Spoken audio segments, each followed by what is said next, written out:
Thank you for having me, as we are here to talk about Lammas, also known as Lunasa or Loaf Mass, or the first harvest of the year.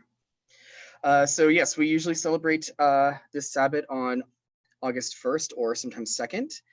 And basically the purpose of the holiday is celebrating the first harvest of the year. This is when we are starting to reap the benefits of everything that we started in the spring. Some focuses are also death and rebirth. We also have, it's also one of our fire festivals. And it's also sometimes a time for reflection, for examining those things that we put time and effort into that may not have bore fruit and have not give us a bounty to bring in, and for us to reflect back on that, maybe re-examine it, see what we could have done differently, and reflect on that during the dark half of the year and the winter months, so that we can maybe readdress it next spring and try to bring it about. So really the focus and keywords of this are gratitude, harvest, bounty, and even reflection. Also, when it comes to the triple goddess aspect, we focus on the mother aspect of the goddess due to her fertility, her life-giving power, and her coming into her power as a woman and making the earth fertile. So ways of honoring the holidays are, well, you can do things such as crafting. You can do offerings to harvest gods and goddesses. This is a time for focusing on those deities, primarily Lu, who Lugnasa is actually named after. Or there's also his, I believe it's a Welsh counterpart, which is Lu, Lleu, who is the son of the goddess Erenrod, and he's a sun god and a god of grain. You can do baking of sacred loaves. This is a good time for, if you are a baker, baking bread and making like bread offerings that you can do, such as within my family tradition, something that they used to do is they would actually bake miniature loaves of bread for the entire family, and they would write a blessing or hope or message for someone in the family, and they would actually insert it into the loaf, and then the loaves would be passed around, and then when you would open the loaf, you would receive your message of what they were hoping would come to pass for you come next spring. So that was something that the family tradition that taught me witchcraft, that's something that they would do traditionally around this time of year. Also, another thing that you could do, since like Lu himself was, the shining one, the god of crafts and things of that nature, you could also do dedications such as creating art, writing poems and or songs, and having the songs or the art or the poetry be a dedication to deities and to this time of year, and appreciating the bounty and the reflection of what is coming to pass. That's part of when we do the ritual on the 31st. That's part of what we will be doing and integrating in, is we will have a sacred loaf that we can focus and channel our gratitude into, and we will actually offer that as an offering to the sacred fire that we're going to have. But we're also going to take seeds representing things that did not come to pass and offer those as well, as a means of reflecting back on things that we may want to readdress come next spring, and maybe try to bring into fruition in the next turn of the wheel of the year when we come back to Lammas again. There's also various other ways that you can honor the holiday even in just our regular day-to-day lives, because another thing that you can do for Lammas or Lunasa is preparing yourself for the winter months, because this is when the sun is starting to look at the dark half of the year and we start to go into the cold and winter months. And so since the sun is waning at this point of the year, you could do things such as creating jams and jellies and preserving them in jars. You can also can fruits and vegetables as a way of preparing for the winter months. Taking your pantry and reorganizing your pantry is another thing that you can do.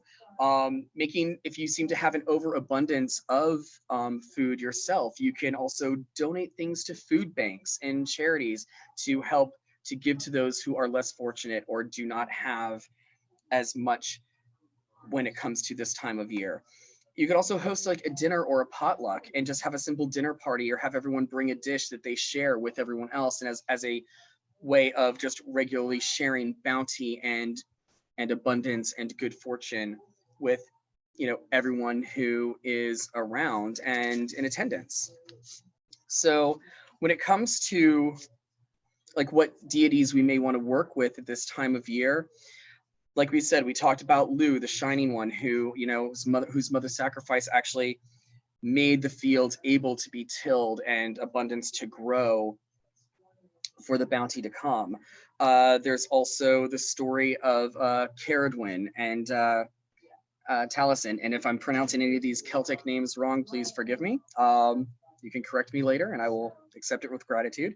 And there is where he drank the 3 drops of her sacred cauldron that was, you know, stewing and brewing for a year and a day. And she went to chase him and he shape shifted into a hare and her into a greyhound. And they go through all of this random shape shifting, which is also representative of initiatory rites. And then eventually he shape shifts into grains and her a black hen, and she eats the grains and rebirths the boy as, you know, Taliesin, the sacred bard, who a lot of knowledge and whatnot. And so that's actually even representing the death and rebirth aspects of the year. There's also the goddess Macha, I believe is how you pronounce her name. It's Macha, where she had to ride in a horse race while pregnant and gave birth to twins, and she ended up ruling over the land by winning the race. And she actually cursed men to actually feel the pain of childbirth for I think 4 or 5 years or something like that. And thank God it was just that short of a period of time, because if that was going to be permanent, the human race would have existed. Because I'm sorry, but men, we're wimps when it comes to things like that. That's why I think women are the stronger sex. I'll stand by it. Back you up. Now that I've ostracized half of you. No, but also from like the Greco-Roman, you have like Ceres or Demeter, who are, you know, the goddesses of bounty and of harvest and the fertility of the land. Ceres, her name is where we actually get the root of the word cereal. And there's the whole story of her daughter Persephone, or Kore, becoming queen of the underworld and starting the winter months. And that's also an aspect of Persephone becoming a goddess in her own right, because instead of being the daughter of her mother, she comes into her own power as queen of the underworld, and coming into her own identity. So that's what brings us the 6 months of winter, of fall and winter, because that's when she's mourning her daughter being in the underworld, and so the fertility of the land goes bleak, and then when she comes back in the spring, life renews again. So that's honoring like the death and rebirth cycles of the corn and the tilling of the fields. You can also look at gods like Vulcan or Hephaestus, since they are fire deities, since they were the smiths of the Greco-Roman gods. So it's honoring that fire aspect as well. And here again, it's falling into line with the forging and crafting and creating of objects and doing magical crafts as a means and a way to honor the ceremony and honor the holiday. You could even say that you could even also honor Athena or Minerva, since she was good with, you know, weaving and crafts in her own right as well. Also going with the solar aspect, Apollo is sometimes correlated with Lu, because they are both solar and sun deities. So honoring that sun aspect and the point of the sun kind of coming into the waning of the winter months, he's also another deity that you could also work with or honor at this time of year. And in Egypt, they actually honored Isis around this time of the year, because for the Egyptians, wheat was actually sometimes buried with the dead, because it was there to provide for them when they were reborn in the afterlife. So here again, it's taking wheat, which is one of the 7 sacred grains, and applying it to this whole growth, rebirth, and abundance from the land by burying it with the dead as they actually move over and transition into the underworld. So there's this universal correlation between like the grains and tilling the earth and wheat. In Native American traditions, there's also the corn maiden, or sometimes the corn mother. And she tends to have two different views. Sometimes she's viewed as an older woman, or sometimes as a young maiden, but the stories are always usually very similar, and where she was bringing the corn to the fields by actually rubbing her body and having her body give the fertility of the corns and the grains, and the people realizing this and then wanting to sacrifice her or ostracize her. And then usually she ends up giving her lover the grains to till the earth, or the knowledge to till the earth, so that the people are still able to plant the corn and grow the corn and deal and accept and still have the bounty of the earth, even though she herself was now gone. So these are just a couple of examples. So here again, any deity that deals with harvesting, fertility of the earth, grains growing, craftsmanship, anything dealing with the sun or fire, these are all different gods and goddesses and aspects of the holiday that you can work with and integrate into your ceremonies or ritual, be it you doing something by yourself or even something with a group of people. So you can make, like, for group rituals, you could do like something like a sacred loaf that you actually share with everybody and also give an offering to the gods. It's also sometimes traditional that when you're harvesting the bounty, to take part of it and actually sacrifice part of it as a sacrifice for the next time that you are going to go harvest. And keep in mind that this is still just the first harvest of the year. We will then be moving on to have 2 other harvests before the year finishes when we reach Samhain. So if you're looking for different things in your spell workings and correlations and correspondences that you can work with stones that are really good for grounding, stones that deal with earth energy, connecting to earth energy, also ones that correlate with fire, abundance, and prosperity. So you can use something like these stones here. This is like a wand of moss agate. Moss agate is really good for connecting with that earth energy, because when you look at the stone, it almost looks like earth or moss is actually being contained and preserved in it. So that's a really good, strong earth stone that people can work with. You can also do like obsidian, which is volcanic glass. So you're getting that fire aspect, plus it is a grounding stone. So that also correlates with, grounding and staying connected to the earth. Clear quartz, which is your stone that you can use for anything. It's known for programmability. You can program it for any intention. It amplifies energy. So its amplification energies correlate with the abundance aspect of the holiday. And in books, they love to tell you that you can program clear quartz, but they never tell you how. So simply by holding the stone and actually focusing on your intention, what you want to focus it with, hold it in your hand if you want to. Like if it's a smooth one like this, you can rub it and be tactile with it. And when you feel like that you've imbued or impregnated that energy into the stone, to hold that programming, simply give it a light tap on your table or altar, or you can ring a bell next to it, or tap it with a pencil, or flick it with your finger. Because what it does is it gives it a shock, and then that shock holds the programming, so that when you put energy into it, whatever you programmed it for, that's the energy that will come out of it. And then if you ever want to reuse it, soak it in salt water overnight, and then you can take it out and reprogram it for another intention. So that's one way that you can work with clear quartz. Citrine is also a good one. Now, citrine is considered the merchant stone. It's used for abundance. It's also the stone of success. So it helps bringing abundance and success in anything that you're endeavoring to do. So this is another one that works really well with the energies and with the holidays of Lammas and Lunasa. You can also use aventurine, because here again, a green stone. Green stones usually are good for anything dealing with earth and abundance and money and prosperity. So this is another good one that you can use. It's also really good for balancing masculine and feminine energies. So honoring like the dual polarities of God and goddess. This is a good stone that you can work with as well.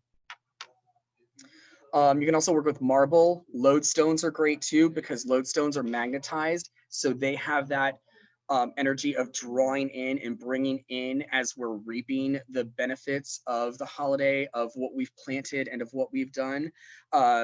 You will see sometimes lodestone food, which are iron shavings. And the idea is that when you feed the lodestone, the iron shavings are magnetizing to it, so it amplifies the magnification properties of the stone, which draw in its manifestation energies and its energies to bring in abundance and draw in what it is you're trying to bring. If you can't find lodestone, you can take hematite, and if you set hematite next to a magnet for a few days, it will slightly magnetize the hematite. So that will actually amplify its manifestation properties, because hematite's a very good grounding stone, but it's also really good for manifestation because it's very strongly connected to our root chakra, which is our survivability and our creature comfort like energy center. So just by setting a magnet, like it could be a simple refrigerator magnet, and I mean, it's not going to magnetize it tremendously, but you will see that it will be slightly magnified, and that will assist with that as well.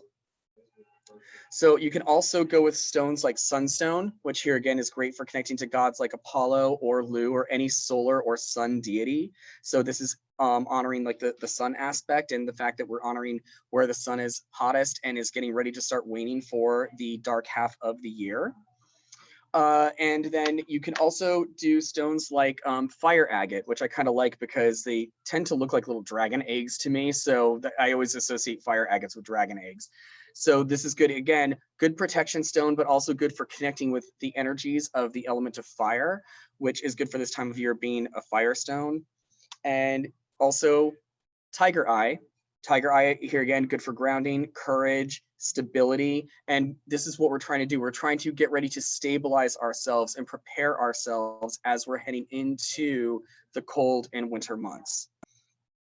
So those are a few examples of stones, and you can mix and match them here as well, because there's also stones like chrysocolla, which sometimes when you get them almost look like small miniature earths because they have that blue and green color, and it's really good for connecting with that earth mother energy and the energy of Gaia and the energy of the land. So that's another good one as well. So any stones that are like this are going to be good for any magical workings, be you doing a mojo bag, maybe some kind of poppet, or even if you're going to make like a loaf that you're not going to eat and you're just going to sacrifice as an offering, you can actually put some of these stones in the batter and bake it in the bread and then offer it as an offering with the loaf. Also, you probably won't get it back because you're going to throw it into a fire. But I mean, if you're willing to sacrifice the stones, I would recommend go with cheap, low-grade little tumbled stones ones. So you're not going to be too upset that you don't have them anymore. Herbs wise, you can use things like goldenrod, peony, clover, yarrow is a good one too, like the yarrow flowers, because they have this beautiful yellow golden color. So these are really good, and a lot of times those are actually integrated into wedding bouquets because they're supposed to bring fidelity. Yes, carnelian is actually absolutely fantastic, and in ancient traditions represented the blood of the goddess. So connecting with that mother energy is fantastic. That's why the Egyptians would actually carve the knot of Isis or the Tiet out of carnelian as a talisman to ward off illness. So yes, thank you. That is a good one. Yarrow is actually also supposed to bring fidelity into a marriage. So I think that's where the term of the 7-year itch came from, because the yarrow would keep them faithful for 7 years. Sunflower obviously is a good one because it correlates and resonates with the sun. So that's another good one. Rose for love as well, because you can have some love added into what it is you're trying to reap the benefits of. Hops, where we get our beer from. So hops is another good one. Honey for its sweetness, and that's also like the it's bee spit, but it's gathering from the bees and the pollen and the pollinating of the earth and the abundance of the earth. So honey is also really good. It's also good if you're making your own incense to add a little bit of honey, because it's a good binding agent. It brings a sweet scent to your incense, and because it lasts so long, your incense isn't going to go rancid or go bad, because honey is just such a good preservative and preserves for so long. So here again, going with the preservation aspects of the holiday, honey is another great one. You could also go with things like barley, rice, herbs like meadowsweet as well, mints, marigold or calendula. This is a fantastic one for connecting with that fire and earth energy. Matter of fact, sometimes when I'm making incense for the holidays, I always add calendula or marigold to my incenses. Color wise and color aspects, you can go with white, You can also go with yellow for the color of wheat, or you can go with gold. Gold is another good color as well. If you don't have gold candles, you can use orange, because if you hold them side by side, there isn't a whole heck of a lot of difference. But apparently this is gold, this is orange. I guess it depends on how giving they were with the dye when they made them. So you can also construct your own magical candles. If you do, because of the correlation of the bees and the gathering of the honey, I would recommend making it preferably from beeswax, or if you can't, because beeswax is expensive, you can do paraffin and just color it appropriately, or you could do like a split where you combine the beeswax with the paraffin. So you can do that as well. You could also even use black as a color for the holidays. I know most of us usually associate that with like, you know, Samhain and Halloween, but because of you're honoring like the death and life and rebirth aspects, you could also integrate some black into your rituals, be it the color of your robes, the color of the altar cloth. But all of these colors is what you could actually dress the altar with. I would mostly go, if it were me, I would mostly go with like yellows and golds and oranges for the color of the wheat, the color of the sun, maybe a little bit of red for the fire aspect as well. So these are just some ideas and things that you can work with. If you're going to do any crafts, you could do like corn husk dollies, which will work really good, and sometimes they're done at other harvest festivals as well. If you have candles that are encased in glass, or you're going to make your own, you could take your candle holders and get wheat and put wheat around them and actually bind it with hemp twine or raffia or some kind of cord or natural hemp fiber. That would work as well. What else? So there's a variety of things you can do. And like I said, even if you've like written some poetry, written some songs, created artwork, add that to your altar, have that there, because any kind of crafting that you do is phenomenal. Like for those of you that do any of Opal's fiber magic classes, things that you weave and craft in that, those are fabulous things that you can do. You could even do like a simple creation that you plan on sacrificing, and you can actually commit it to the fire, or you can plant it into the earth so that as it becomes one with the earth, it will grow again come next spring. So these are all different things that you can do for the holidays. When you guys go and look, I do have like a 4-page handout covering some of this information, listing some of the deities that I've talked about, some of the different aspects and things that you can do and things that you can work into your rituals and holidays, touching a little bit on things that we will be doing on the 31st when we celebrate Lammas together.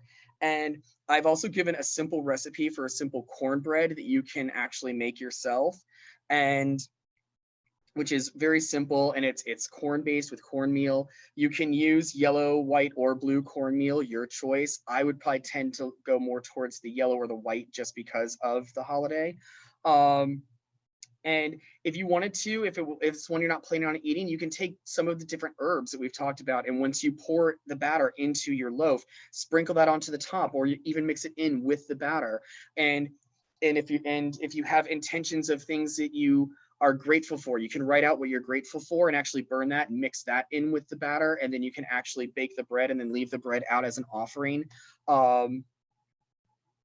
So that's some aspects and things that you can actually do. Also, I give you a recipe for a Lammas incense. So this actually has a base of marigold and cedar. You can also add frankincense, because I like to use like an herb, a resin, and an oil when I make my incenses. And so the frankincense is good to add in for binding. It helps to also raise the vibration of your incense.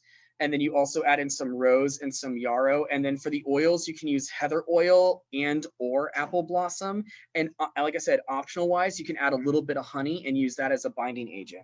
Now, the incense is non-combustible, so when you make it, you can also you will have to burn it over charcoal. Now, what I would also recommend is, for your own personal taste, I give you the ratios that I use, but I would also recommend taking some of the herbs and burning them by themselves on the charcoal to see how they burn, because woods are going to have more of an earthy, woody scent to it. Berries are going to tend to be very, very earthy.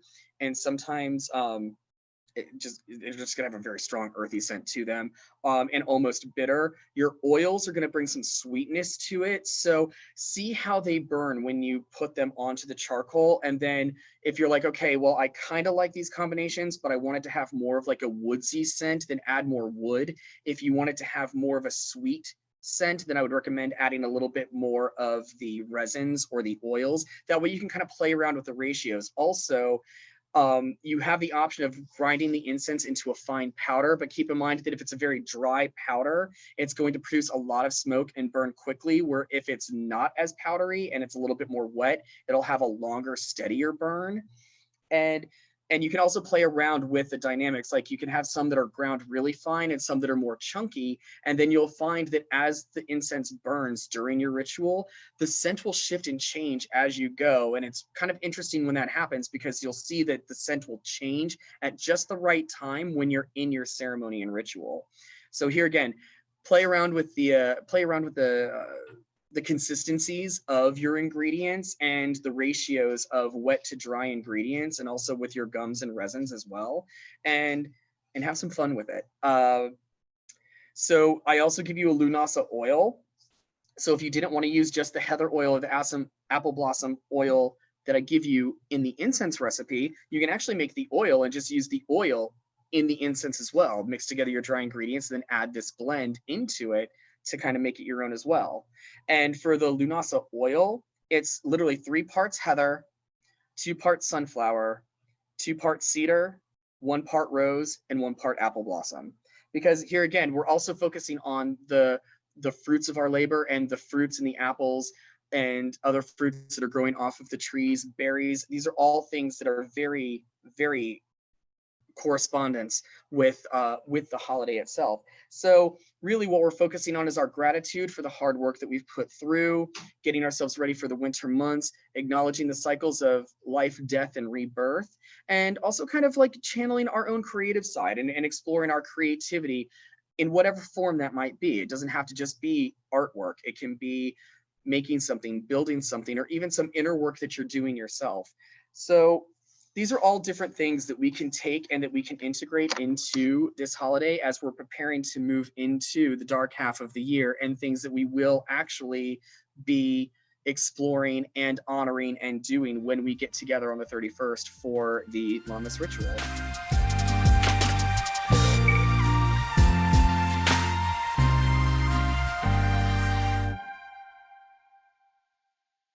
The store's called Love and Light Spiritual Emporium. We're actually located off of Commercial Boulevard. We're just east of Dixie. We're in the plaza with the Zoo Gym and Sherman-Williams right next to Flanagan's.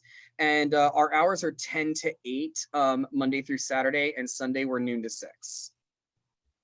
And you want to talk a little about your classes and things you do?